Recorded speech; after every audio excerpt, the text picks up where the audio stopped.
It is the lifeblood of this world. Alright, we're here from the Versailles offices of Blizzard Entertainment. I'm here with the lead encounter designer of World of Warcraft, Ian Hazzikostas. How are you doing? Pretty good. Great to be here talking about Warlords of Draenor. Yeah. Yeah, but tell us why we should keep playing World of Warcraft for the 10th year. Because it's the best MMO in the world. Yeah. So yeah, I mean, Warlords of Draenor is allowing us to revisit a place that goes back to the roots of Warcraft and World of Warcraft. This goes back to the real-time strategy games that are the origin of the whole series. You know, Warcraft 3, and even further back in some cases. You get to meet and fight against and fight alongside people like Grommash Hellscream, Gul'dan, Ner'zhul, some of the biggest figures in Warcraft lore that we've never been able to explore in the game before. And we also get to revisit Draenor, which is, for people who may remember fondly the Burning Crusade, this is what became Outland when it was destroyed, but now you get to experience it when it was intact, and it's a savage primal world full of horrors and dangers to explore. Right, it seems story-wise very horde-oriented. What's in it for the Alliance player? So, I mean, obviously there are orcs, though orcs doesn't necessarily mean horde. The Alliance players are going to see, I think, the heights of the civilization of the Draenei, which is a race that we really haven't had a chance to see much of or explore. And where, the Draenei in Outland were just kind of survivors on this broken world, in Draenor, their cities stand intact, and you see really the heights of their civilization as a very advanced society. And when you get there, they are really the only thing that's standing in the path of the Iron Horde. And it's going to be important to work with them and help them out and cooperate throughout the whole time. Right, I did that just a bit earlier before this interview. And it struck me that the fighting and just doing normal quests, leveling phase basically, it was a lot more dynamic. It was almost like facing bosses that I had to avoid area of effect attacks and such. But what about the levels before level 90? Will you revisit those and kind of so I think, we definitely, in the Cataclysm expansion, took some time to go back and update the old world. I think right now we're really focused on carrying the story forward and carrying players' experiences forward. We'd rather create new and epic experiences for the leveling and max level player rather than go back again to old content. But, we've learned lessons from how to make interesting and engaging outdoor combat, and we're trying to get past just, the mob that casts Fireball and nothing else, or that walks up to you and Mortal Strikes and nothing else. Right. So around this Christmas, I leveled myself a character from level 1 to 19.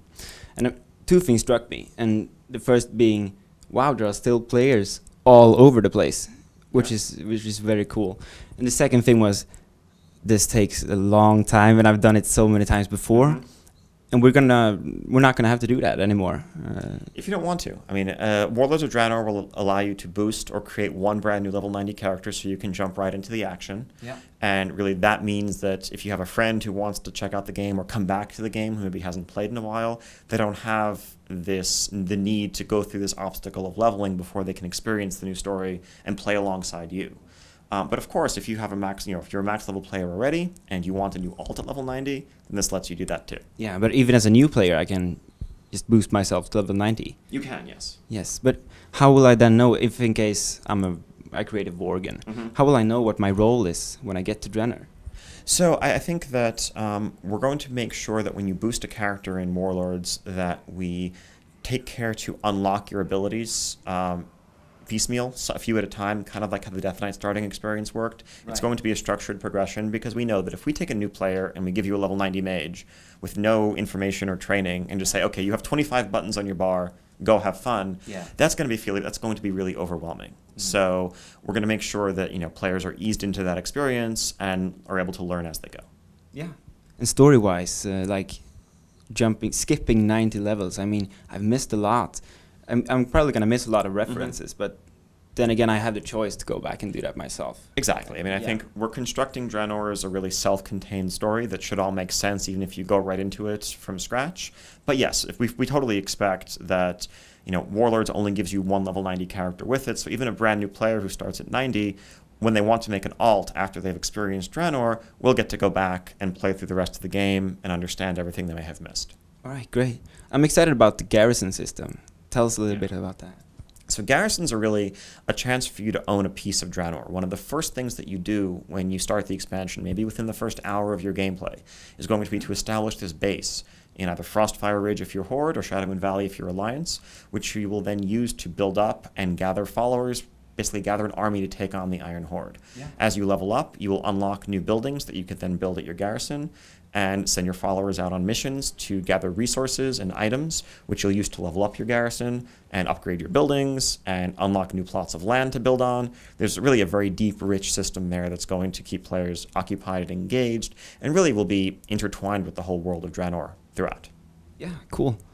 What sort of mounts will be kind of the themed mounts this time around? And will I be able to keep them like in a stable in my garrison? Yes, so as always, we are, of course, introducing a number of new mounts.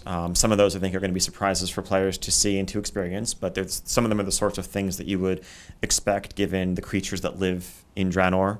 As far as a stable, yes, if you build a stable building on your barracks, your favorite mounts that you own, you'll be able to see them there, stabled and grazing and whatever else. It's a reflection of your own personal character. All right, cool.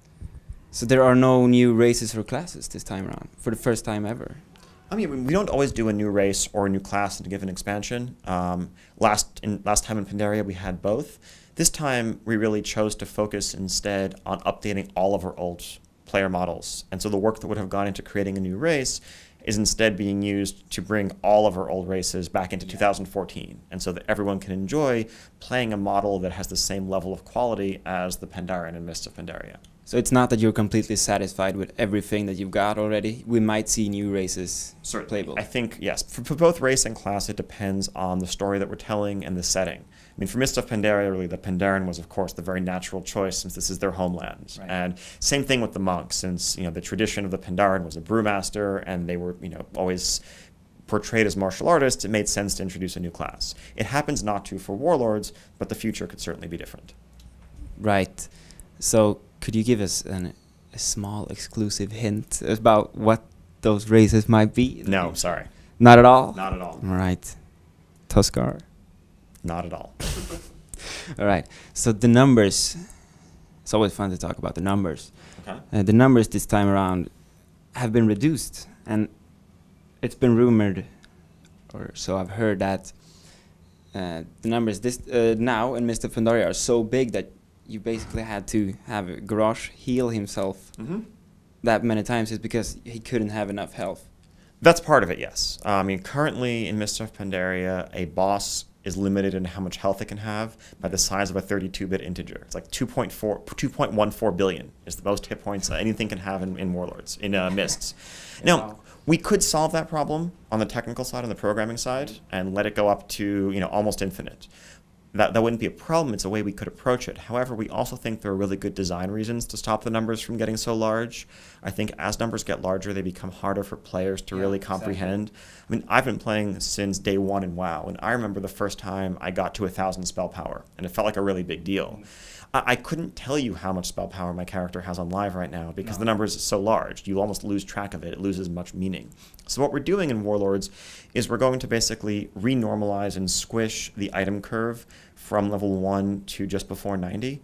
And it should bring the numbers down, but it won't actually change the pace or the feel of combat. Your character will still be just as strong as they ever were. Things will still do roughly the same percentage of damage. It'll take you the same amount of time to kill a mob. The numbers just won't be so large. Yeah. All right, well, thank you. We're hoping for 9 more years. Exactly. Our bond is iron. Our will unbreakable. Who will stand against us?